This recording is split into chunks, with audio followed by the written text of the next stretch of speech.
警告：华国文明记忆留存率 3.7%。距彻底格式化剩365天，本年度历史巨象战开启，败者永久丧失文明传承权，这是文明屠杀。2141年大遗忘风暴是西方的阴谋，他们偷了永乐大典残片当文明核弹，一夜撕碎华国5000年历史，207块历史碎片成了他们的战利品。商周青铜文、唐宋诗词韵、明清航海图全被锁进碎片收纳盒。更狠的是巨象战，双方唤醒历史巨象体，赢的抢碎片，输的咱国民每输一次，脑子里的历史记忆就被清空 10%。前9年连输9场，现在华国街头18岁孩子以为端午节是汉堡节，再输一场就给你们植入新历史。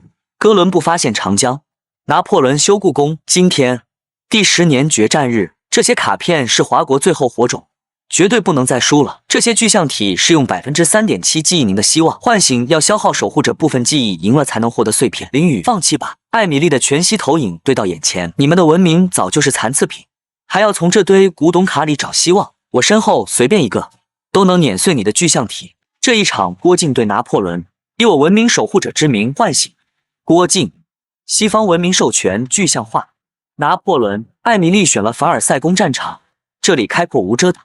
拿破仑的炮兵阵能远程压制，而郭靖守过襄阳10年，最懂怎么扛密集炮。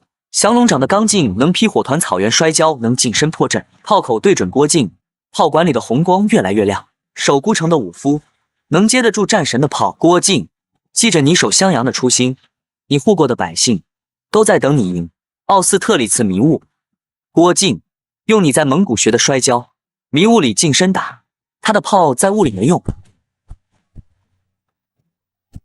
雾气慢慢散时，所有人都看呆了。郭靖左手剑刃离拿破仑的喉咙就差1厘米，犯规。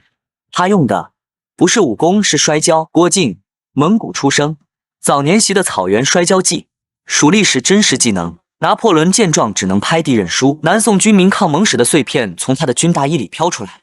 下一场，我让你知道尊贵的厉害。林雨盯着文明火种仓里的100张卡牌，最终选了黄蓉卡。艾米丽换了中世纪城堡战场，里面全是魔法侍卫。郭靖的近战怕魔法控制，大雕在城堡里飞不开，只有黄蓉懂奇门遁甲，能破阵法，反制元素攻击，这是唯一能赢的选择。以我文明守护者之名唤醒黄蓉。西方文明授权具象化。伊丽莎白抬手一挥，12名穿银色盔甲的魔法侍卫从光里走出来，穿得这么花哨，是来做菜的还是来认输的？比做菜你不如我，比打架你更不如我。伊丽莎白气得抬手喊攻击，12名侍卫的法杖同时射出蓝色光剑，暴雨一样冲过去。黄蓉把打狗棒转成圆盾，光剑撞在棒身上全被弹开，可冲击力还是让他往后退了2步。黄蓉把打狗棒往地面一戳，城堡的石板突然咔嗒裂开，伊丽莎白陷落在地坑中。这一场西方输掉了。齐名要术的残卷从他的礼服里飘出来，这碎片得配着东坡肉吃才香，下次我做给你尝。下一场我选高楼战场，看你的鸟能不能躲得过。林雨在文明火种仓的100张卡牌中最终选中大雕卡，艾米丽选了都市高楼战场，全是摩天楼。郭靖黄蓉在地面会被蜘蛛侠的蛛网缠死，只有大雕能飞着踏，它的灵活度能躲开蛛网，利爪能反击，这是唯一的生路。以我文明守护者之名唤醒神情。西方文明授权具象化。蜘蛛侠，会飞的鸟，正好当我的空中靶子。大雕突然翻身，翅膀紧贴身体，像一支箭一样俯冲下去。他趁机绕到蜘蛛侠身后，爪子对着蜘蛛侠的后背抓过去。蜘蛛侠靠蜘蛛感应瞬间转身，用手腕的蛛网挡住。大雕的爪子缠上蛛网，被拽得顿了一下。大雕，用你的翅膀扇断蛛网，你的一尖能裂岩石，一定能扇断。蜘蛛侠，别跟他玩空中，用高楼挡他。用水箱，蜘蛛侠转身对着高楼顶层的水箱射出蛛网，猛地拉掉水箱绳索，哗啦一声，大量的水流对着大雕泼过去。大雕来不及躲，翅膀和羽毛都被打湿，体重瞬间增加。蜘蛛侠趁机射出粘性蛛网，精准粘在大雕被水浸的沉重的左面。大雕被拽得失去平衡，他赶紧扇动右翼想稳住身体，可蜘蛛侠早绕下方射出2道蛛网缠住他的爪子，用力往高楼墙面拽。大雕的翅膀狠狠撞在墙上，羽毛掉了一片，砰地发出一声尖锐的鸣叫。我赢了，你很厉害，但这里不是你的战场，我就说你能赢。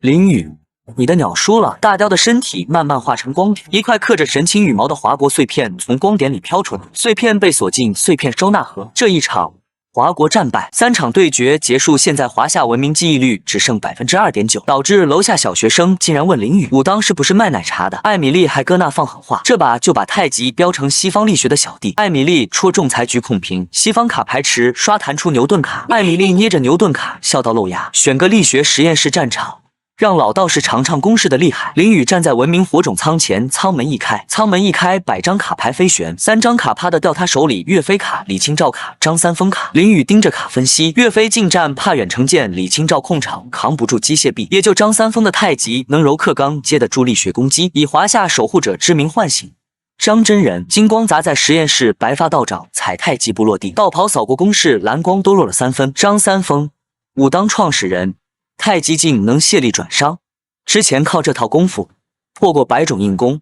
他抬手捏太极印，掌心小太极图转得飞快。西方授权具象化，牛顿持手稿的牛顿现身，推眼镜念公式 F 等于骂攻击强度，算完了机械臂开火，直到蓝光剑直射张三丰，看挥袖转太极，剑全被卸到地上砸小坑。牛顿突然阴笑，早算到你会卸力启动万有引力场。天花板苹果模型眼看就要砸下来，地面亮蓝光圈，张三丰道袍被往中心拽，张三丰抬手结印，太极劲顺着公式纹爬引力场，蓝光直接弱了一半。你那公式漏了力能转化。张三丰这话刚落，道袍扫过旁边机械臂，光剑瞬间被太极劲缠上，反向射向牛顿手稿。牛顿急躲，手稿被射穿的洞，他气得跳脚，不可能，力学规律不会错。林宇突然喊，张真人用苹果模型借重力破引力场，原来他发现苹果悬绳能受力。张三丰抬头看苹果纵身跃起抓悬绳，右手转太极悬绳，带着苹果绕圈，离心力撕开引力场口子。牛顿慌了，操控所有机械臂射光剑拦住他，可张三丰把苹果模型挡身前，剑全砸苹果上，连他一脚都没碰到。张三丰突然松手，苹果模型带太极劲砸向手稿台，手稿全飞了。他踏步上前，你只懂硬算，不懂变通，水遇方则方，遇圆则圆，这才是太极。牛顿身影变透明，盯着裂了的公式问，我输在没算。人的智慧，道教宇宙观残卷从他身上飘出来，林宇冲过去接住，华夏记忆率直接飙到 3.5%。艾米丽把牛顿卡摔地上，卡裂了道缝。下一场选女帝战场，让你见识什么叫铁腕。东宫镜像战场，红地毯铺满地，银甲骑兵雕像立四周，穹顶水晶灯亮得晃眼。这战场就适合叶卡捷琳娜的铁腕。艾米丽从池里摸出皇冠骑兵卡，开激活台，选她就是要让东方女帝知道谁才配叫大帝。雕像突然活了，12名骑兵举马刀为卷，叶卡捷琳娜穿金边礼服走出来，权杖宝石亮红光，骑兵列阵，等下砸了他的杯。叶卡捷琳娜，俄国女帝，能控骑兵围猎，权杖能让水晶灯砸冲击波，破所有防御。韩信骑兵在窄道展不开，王昭君控场怕冲脸，也就武则天的无字碑能吸技能，还能靠女官政策加控场，适配女帝对决，以我文明守护者之名唤醒武则天，唐代唯一女帝，无字碑能吸技能，激活女性政策控场加 30%。之前靠平衡术稳朝政，他暗杯劝农桑文亮杯面泛金护照。叶卡捷琳娜冷笑，装模作样。骑兵冲锋，12把马刀砍护照，火花溅一地。可骑兵太多，护照慢慢按了。武则天冕旒都被刀锋刮歪了。林宇急掏残卷喊：陛下，激活女官参政，控住骑兵。令上官婉儿掌印，杯面射金锁链，杯面射金锁链缠住2名骑兵。水晶灯落，穹顶灯哗啦往下坠，带红光冲击波砸向武则天。武则天激活枯立纹，黑光冒出来，竟把冲击波吸进杯里。你只知我兴农桑，忘了我也能整肃朝纲。武则天挥袖吸的冲击波射向骑兵群，3名骑兵秒变光点，剩下的骑兵慌了，马刀都握不稳。叶卡捷琳娜懵了，杯怎么能吸冲击波？林宇喊，这叫双面平衡，新建设也能强管控，这才是女帝真本事。武则天激活电视纹，更多锁链缠来，把骑兵全捆成光茧。武则天走向叶卡捷琳娜，你靠扩张当大帝，我靠平衡当女帝，你输在不懂手。叶卡捷琳娜变透明女官制度残卷飘出来，林宇接住残卷，华夏记忆率冲 4.2%。艾米丽放狠话，下一场选幻想战场，看你怎么破疯癫。堂吉诃德的幻想能造千军，看酒鬼怎么破。艾米丽摸出堂吉诃德卡，拍激活台，西方文明授权具象化。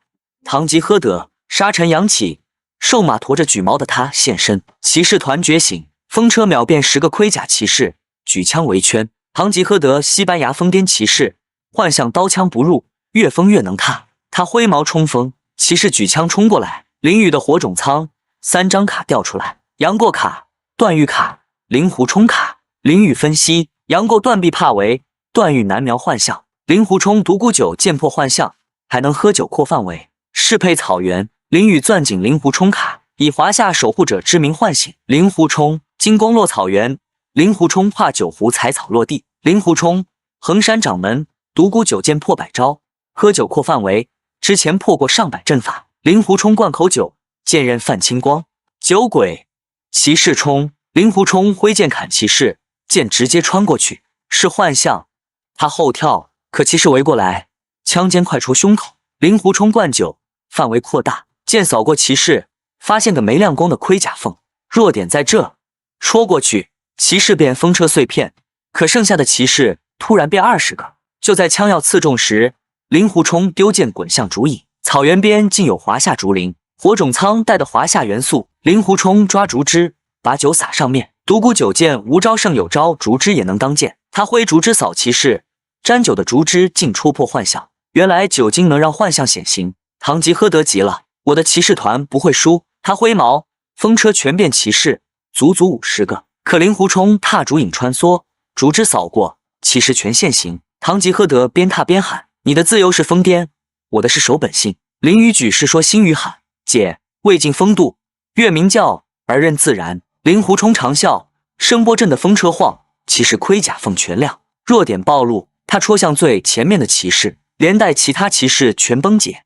堂吉诃德摔下兽马：我输了，可你的自由比信仰好吗？令狐冲地空九湖，自由不是胡来，是选降守的。我守衡山，你守幻想，路不同而已。堂吉诃德变透明未尽风度残卷飘出来。淋雨接住华夏记忆率冲5%。艾米丽摸向哥伦布卡，下一场选大西洋战场，看你怎么赢哥伦布。淋雨的火种仓里郑和卡亮了，家人们谁懂啊？这局的战场居然是海上。淋雨这波抽卡直接血压拉满，蔡伦、屈原、李清照再加个郑和，合着除了郑和能开船踏架，剩下的不是辅助就是在船上根本发挥不了的主。对面艾米丽还搁那阴阳怪气，刻意给你搭配的卡喜欢不？哥伦布那黑旗一声，炮口直接对准华国宝船。就在炮弹要轰过来的瞬间，淋雨突然想起新茶圣篮里的关键。郑和当年靠和平通商化解过无数危机，果断激活郑和卡，金光一闪，身穿明制官服手持罗盘的郑和带着12名水手现身，宝船扬帆直接冲了上去。艾米丽反手激活哥伦布，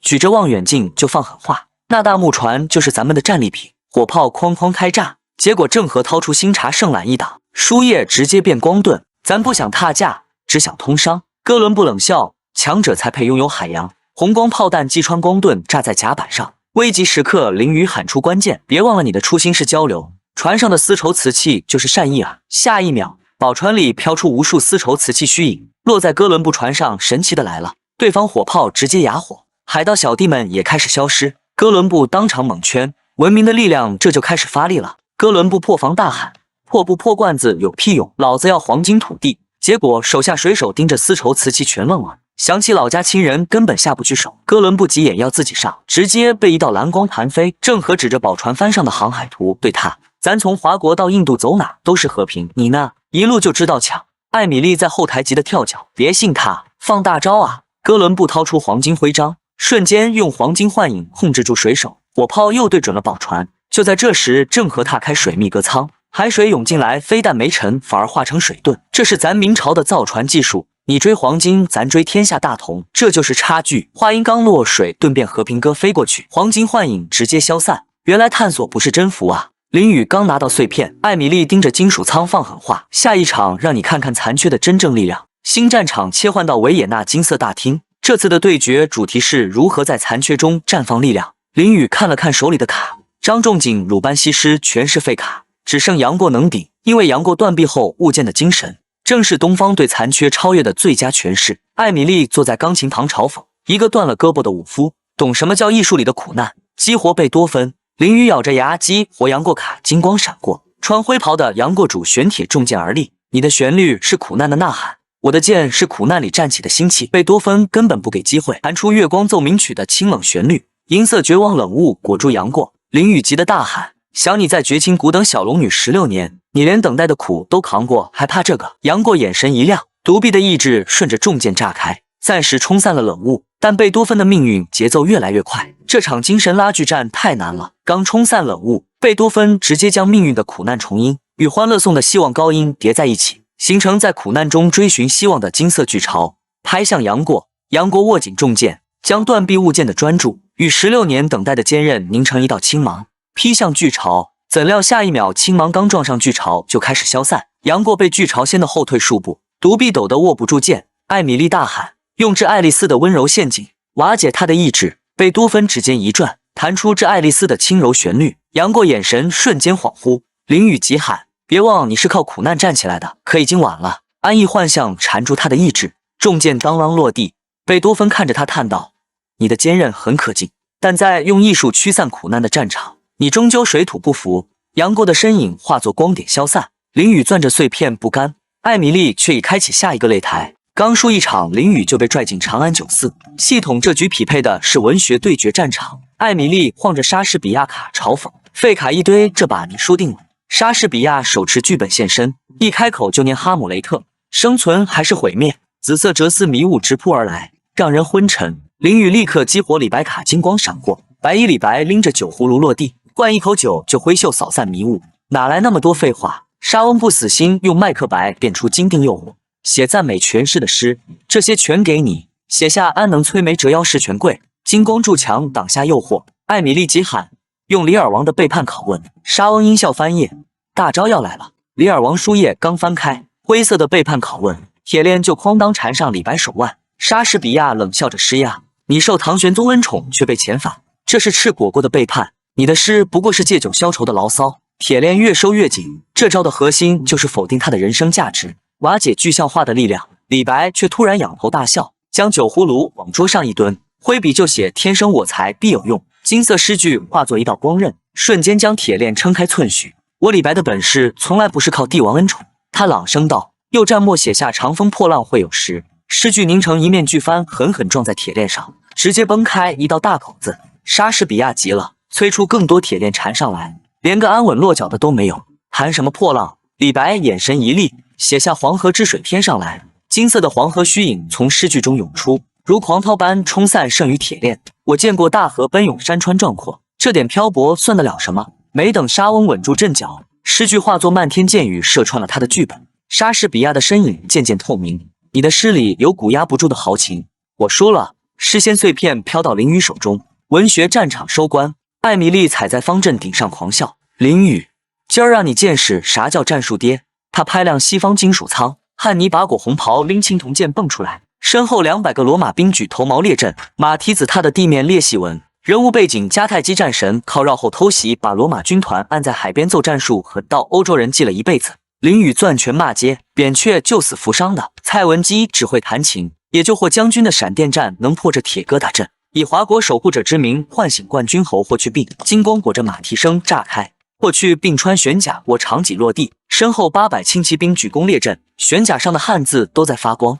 西汉战神17岁封狼居胥靠快攻把匈奴追的10年不敢南下骑兵战术顶破天，他挥戟指方阵，赶在咱华夏草原摆阵，活腻歪了。汉尼拔冷笑挥剑，罗马盾墙推进，众骑兵举3层铁盾压过来，头毛像暴雨似的射向轻骑兵。霍去病突然喊：“分2队，绕后掏他们腰子！”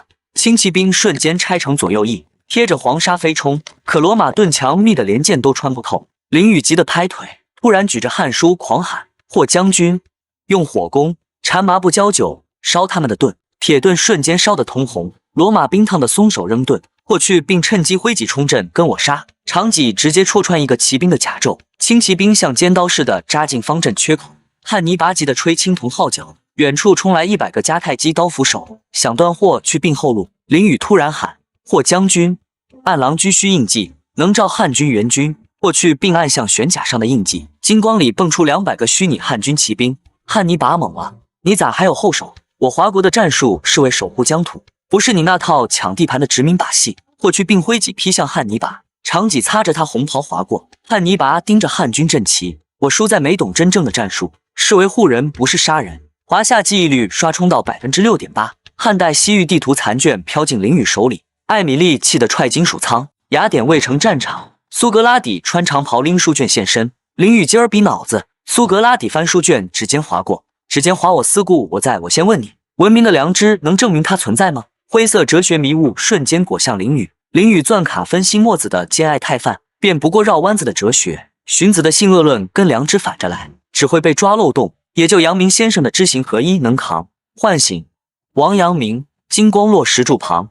王阳明穿青衫，握书卷落地。明代心学大师于龙场悟道，首创心学体系，主张知行合一治良知，凭谋略屡次评判，堪称文治武功皆卓越的传奇人物。苏格拉底笑问你说知行合一，那你知文明会灭行能倒吗？王阳明的青衫被染得淡红，书卷开始发暗。林宇急喊：先生想龙场悟道时，你靠良知熬过绝境。王阳明挥书卷扫幻象，苏格拉底趁机甩出辩证锁链，缠上王阳明的手腕。王阳明将书卷往地上一砸，金光炸开，可只冲散半米迷雾。苏格拉底翻出遗忘哲言：现在华国人记不住端午节，认不出长城，这不是文明在灭吗？灰色遗忘物飘过来，林宇手里的汉代西域地图知行合一原本残卷开始变透明。王阳明伸手想抓残卷，可辩证锁链突然拽紧。你的良知太抽象，我的逻辑才实在。连你守护的残卷都在消失，幻象里突然冒出无数遗忘者。街头孩子说长城是西方建的，年轻人把汉字当代淘汰符号。王阳明的金光瞬间暗了大半。林宇急得举传习录狂喊：先生，你说过治不利天下无可成之事。王阳明的眼神亮了一瞬，想挥书卷砸向苏格拉底，锁链突然炸成无数小折言，裹住王阳明的书卷。你的良知赢不了理性的刀。书卷彻底碎成光点，王阳明的身影开始透明。他望着林宇手里的残卷，知行合一原本残卷从他身上飘出来，却只到林宇指尖就碎了半块。华国记忆率从 8.5% 跌到 7.2%。苏格拉底收起书卷，艾米丽跳起来狂笑。林宇说了哲学你不行，下一场超人登场，直接把你们的记忆全清了。华国人，你们的记忆该清零了。超人的热视线扫过，林宇手里的残卷冒火星，火种舱玻璃都裂了。艾米丽狂笑，超人不怕物理攻击，还能吸太阳能，你们的猴子就是块石头。林宇突然笑了，你忘了孙悟空不是普通石猴，他是华国的星元，是不服输的魂。他摸出最后一张卡，孙悟空卡的金箍棒都快戳破卡面。唤醒齐天大圣孙悟空，金光裹着筋斗云炸开，孙悟空扛金箍棒落地。东胜神州石猴闹天宫，斗妖魔靠不死心赢过神仙。金箍棒能长能短，还能破一切邪祟。超人冷笑，我能举地球，你行吗？他冲过来一拳砸向孙悟空，孙悟空用金箍棒一挡，轰的宇宙都晃了晃。孙悟空却笑了，比你能踏的多了去。他把金箍棒戳地上掌，又猛拽回来砸超人后背。超人踉跄两步，克星甲裂了道缝，谁都没想到金箍棒居然能破克星甲。你以为俺老孙没准备？孙悟空晃了晃棒子，这棒子吸的是华国人的信念。他一个筋斗云翻到超人头顶，看俺72变，瞬间变无数小猴子围着超人扔如意金箍豆。克星甲噼里啪啦炸小坑，超人急了，举热视线射地球，我毁了你们的家。可是线刚到大气层，就被一道金光挡住，是之前所有华国英雄的虚影。郭靖举荐武则天护碑，这才是终极卦。林宇把所有残卷抛向空中，残卷拼成永乐大典虚影。艾米丽，你偷的碎片全是华国的魂。孙悟空抓着永乐大典金光，金箍棒变得比地球还大，是俺老孙一棒，一棒砸下去，超人的克星甲全碎了。为什么？因为你护的是霸权，俺护的是文明。孙悟空收棒子，艾米丽的收纳盒咔嚓裂了。街头孩子喊端午节要吃粽子，老人指长城说这是咱华夏的墙。屏幕上的待淘汰符号全变汉字，华国记忆恢复，文明重启的字样炸满屏幕。林宇站在火种舱前，所有英雄卡牌亮金光。孙悟空靠金箍棒上校，以后谁敢欺负华国，俺老孙还来。